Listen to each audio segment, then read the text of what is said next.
Hey everybody, my name is Mason Hansey and I'm going to be touching on T and B cell deficiencies. So, start an overview of the B and T cell roles. They work in unison to recognize and eliminate antigens in the body. They're derived from lymphocytes. They recognize antigens with the help of T cell receptors and B cell receptors, otherwise known as BCRs.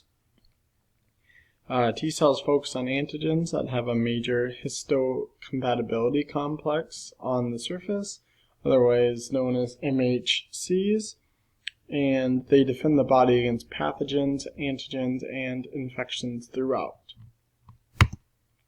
T cell function. They determine if an antigen is a danger using T cell receptors.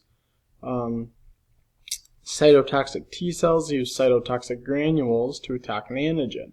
This leads to apoptosis of said attacking antigen.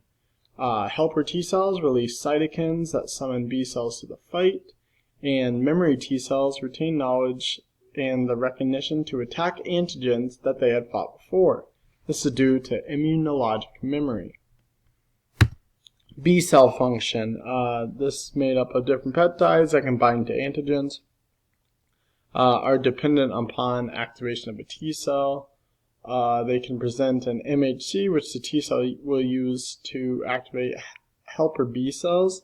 If activated, these B cells serve the purpose of a memory B cell or an effector B cell. Effector B cells produce antibodies, and while the memory B cell retains immunologic memory, much like the T cell. B cell deficiencies. B cell deficiencies are the lack of antibodies in serum immunoglobulins. Zero to low production of antibodies means that the body can't defend itself against different bacterial infections. Also viral, but mainly bacterial. Most common infections are pneumonia and bronchitis. This is often known as CVID and affects 1 in 25,000 individuals.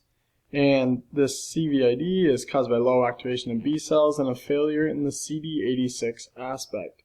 This leads to a lack of antibody production and therefore a lack of defense in the body against different antigens and pathogens. T cell deficiency characterized by low to none T cell counts in the body.